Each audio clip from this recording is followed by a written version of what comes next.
क्या आपने कभी सोचा है कि पिशाच योनि से मुक्ति पाने का कोई उपाय हो सकता है? अगर नहीं, तो इस कहानी को ध्यान से सुनिए। नमस्कार दोस्तों, आपका स्वागत है कहानी अड्डा चैनल में। आज हम सुनेंगे जया एकादशी की पावन व्रत कथा। दोस्तों, हिंदू धर्म में एकादशी व्रत का बहुत महत्व है। इस दिन भगवान विष्णु और माता लक्ष्मी की पूजा अर्चना की जाती है। कहते हैं, जो इस दिन सच्चे मन से व्रत रखता है वो सुख, शांति और समृद्धि का आशीर्वाद पाता है। अब आपको इस व्रत की चमत्कारी शक्ति का अंदाजा तब लगेगा जब आप इसकी कथा सुनेंगे। तो चलिए अब कहानी शुरू करते हैं। दोस्तों, आपसे विनती है कि इस कहानी को ध्यान से और अंत तक जरूर देखें। आधी अधूरी कथा सुनने से भगवान की कृपा भी अधूरी रहती है। एक बार धर्मराज युधिष्ठिर ने भगवान श्री कृष्ण से पूछा, हे केशव, माघ शुक्ल पक्ष की एकादशी में किसकी पूजा की जाती है और इस एकादशी का क्या महत्व है? श्री कृष्ण मुस्कुराए और बोले, युधिष्ठिर, माघ शुक्ल पक्ष की एकादशी को जया एकादशी कहा जाता है। यह एकादशी अत्यंत पुण्यदायिनी है। जो भी भक्त इस दिन व्रत करता है वह भूत, प्रेत और पिशाच योनि से मुक्त हो जाता है। और फिर भगवान श्री कृष्ण ने युधिष्ठिर को एक प्राचीन कथा सुनाई। स्वर्गलोक में एक भव्य उत्सव चल रहा था। वहाँ सभी देवता, आर्षि मुनि और संत मौजूद थे। अब जरा सोचिए, अगर स्वर्ग में उत्सव हो, संगीत बजे, नृत्य हो, तो कैसा नजारा होगा। बस ऐसा ही सुंदर माहौल था वहाँ। गंधर्वों का मधुर गायन हो रहा था और गंधर्व कन्याएं नृत्य कर रही थी। उसी सभा में थे मालवान और पुष्पवती। नृत्य के दौरान पुष्पवती की नजर जैसे ही मालवान पर पड़ी, वह मोहित हो गई। नृत्य करते करते वह मर्यादा भूल गई और ऐसे नृत्य करने लगी कि मालवान भी खुद पर काबू नहीं रख सका। उसका गायन लड़खड़ाने लगा, सुर ताल टूटने लगे।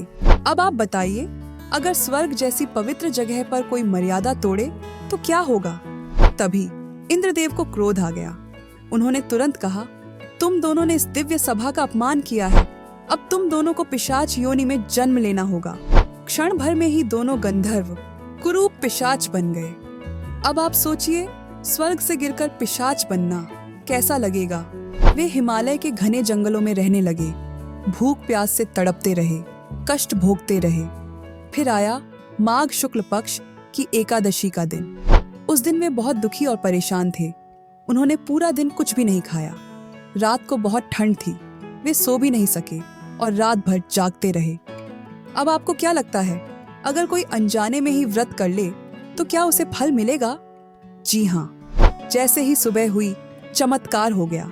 उनका पिशाच शरीर खत्म हो गया और वे फिर से सुंदर गंधर्व बन गए। वे पहले से भी अधिक दिव्य और तेजस्वी दिख रहे थे। वे सीधा स्वर्ग लोक पहुंच गए। इंद्रदेव ने जब उन्हें देखा तो चौंक गए। उन्होंने पूछा, अरे, तुम दोनों तो पिशाच बने थे, फिर स्वर्ग में कैसे लौट आए? मालवान ने हाथ जोड़कर कहा, हे देवराज, यह सब जया एकादशी के व्रत का प्रभाव है। इस व्रत के पुण्य से हमें पिशाच योनि से मुक्ति मिली है। इंद्रदेव मुस्कुराए और बोले, सच में भगवान विष्णु की कृपा अपार है। अब तुम स्वर्ग में आनंद से रहो। तो दोस्तों, अब बात करते हैं व्रत की विधि की। भगवान श्री कृष्ण कहते हैं, जो श्रद्धा से इस व्रत को करता है उसे कभी नरक, दुख या पिशाच योनि में नहीं जाना पड़ता। तो इस व्रत को कैसे करना चाहिए, आइए जानते हैं। दशमी तिथि को केवल एक बार सात्विक भोजन करें। एकादशी के दिन भगवान विष्णु का ध्यान करें और संकल्प लें। धूप, दीप, चंदन, फल, तिल और पंचामृत से भगवान की पूजा करें। दिन भर व्रत रखें और अगर संभव हो तो रात्रि में जागरण करें। द्वादशी के दिन ब्राह्मणों को भोजन कराएं और फिर स्वयं भोजन करें। तो दोस्तों, यह थी जया एकादशी की पावन कथा।